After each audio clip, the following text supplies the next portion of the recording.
The culture of consuming has changed. So rather than buying lots and lots of stuff, you buy stories. Something that will never ever be reproduced. It's the most finite thing, because there's only one.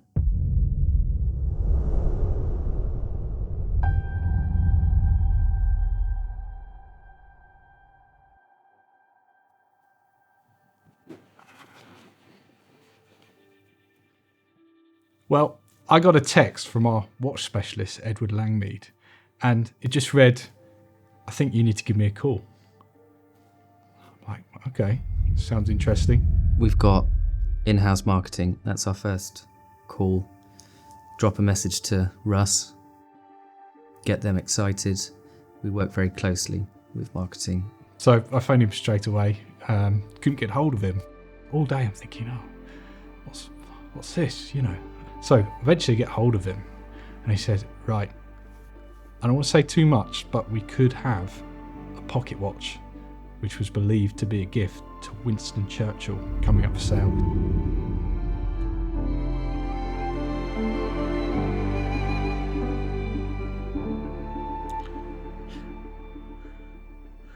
To Winston with gratitude. HH Asquith, Christmas 1905. Wow, that's a piece of history, isn't it? It's beautifully made. It's beautifully engraved with exceptional engraving, hand engraving. But the mechanics that go into it, because of course a minute repeater is to tell the time without street light or candle light or electric light. I know from personal experience going to Switzerland and how these things are manufactured, the tone has to be right. So you've got two tones. So it means the piece of metal has to be stripped and stretched and bent and so on. And if it's the wrong tone, it gets thrown in the bin and they start again. It's beautiful engineering, fitted all inside something you can carry in your pocket. Actually wasn't in the day that it arrived, so Ed was the one who took it from the client. So I was in Hampstead and I heard the news that there was a Winston Churchill pocket watch. I thought, wow, that's really, really cool. That's amazing. With this pocket watch, you've got an incredibly fine maker, Swiss manufactured. He was one of the first real, Sir John Bennett was one of the first real sort of advocates for Swiss manufacturing. So not only did he make his own in the UK, in London, he also imported from Switzerland, which is interesting. He was the supplier to the Houses of Parliament. We know that. He was also a demi-political figure in his own right and ran a couple of times for MP role. He was the go-to guy, so that's interesting, that's fascinating, is the connection with Westminster and putting Sir Winston Churchill, HH Asquith, Sir John Bennett in Westminster around the similar sort of time. One's a watchmaker with political ambition, one's the future Prime Minister, one's the future Prime Minister twice, and a World War winner. That's incredible. It was only when I arrived back in Maidenhead I realised it was from Asquith to Churchill. So that was quite an exciting moment to hold that and have a look at it. That's what makes the job exciting. The pocket watch was a gift from HH Asquith to Sir Winston Churchill. The Liberals then went on to win power at the end of 1905, so it's a mutual nod for crossing the floor as well as winning the election. HH Asquith then went on to lead the Liberals, again in a landslide victory. The vendor filled out one of our free online valuation forms at dawsonsauctions.co.uk, submitted a few pictures, came through to my inbox. Quite astoundingly, we obviously then had to figure out how do we value this thing.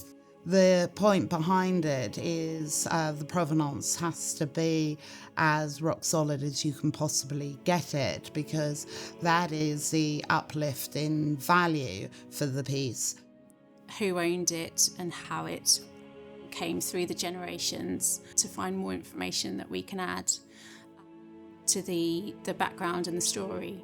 So we work from that, and then we add in the wow factor of of an owner of it, or a celebrity politician, someone of note. If it had been a minute repeater by itself, it would have probably been about £6,000 to £8,000. I believed pricing it at 20 to 30,000 was the right call, but it went on to do a lot more because of the popularity of Sir Winston Churchill. Dawsons Auctioneers is auctioning off a pocket watch from former British Prime Minister Sir Winston Churchill. The watch was gifted to Churchill by the...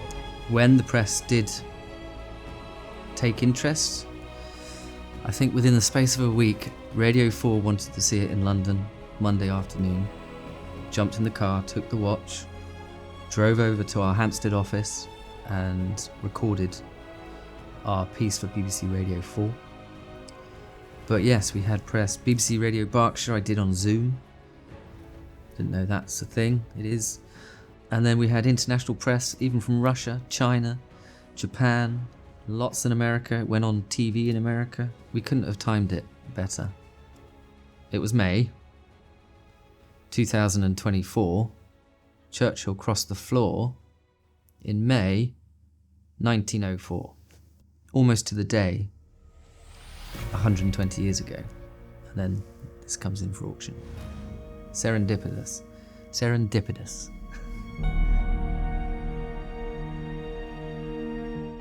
Well, firstly, you can't see this, but we have banks and banks of TVs. Bids come in from around the world. So they're flashing at you like crazy. And you, as an auctioneer, have to figure out, firstly, where your book is. We had commission bids on this. We had people on the phone, people coming in from America on one TV, people coming in from France, people coming in from different countries all around the world, and you're bombarded with this information. And somehow, as an auctioneer, you've got to filter through it, take everything into account, start the bidding. And my goal was to slow things down, keep calm and cool, and carry on.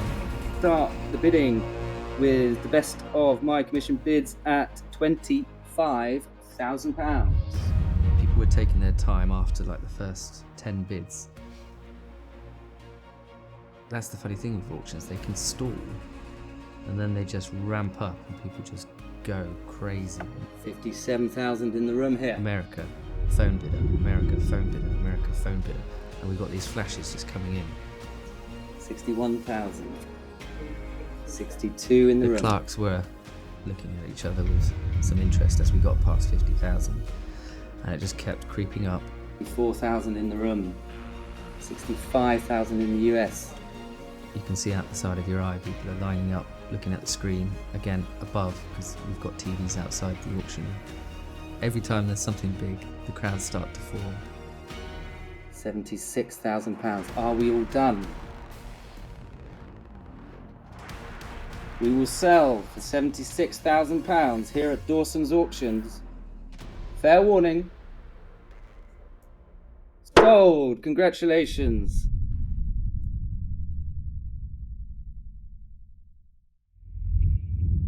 So on the day, £76,000 the watch sold for. Absolutely fantastic result.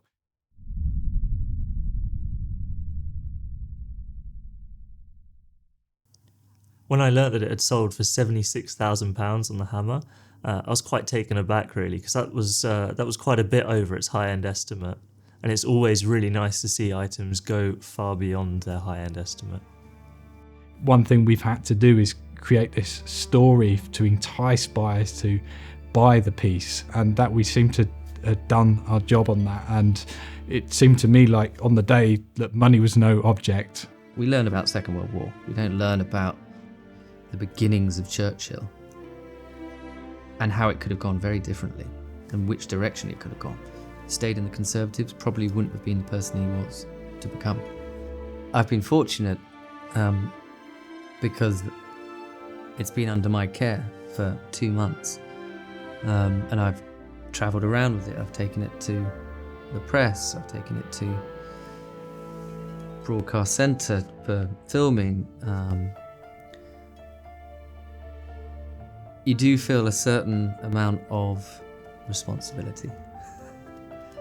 As I said, there's only one. you can't lose that.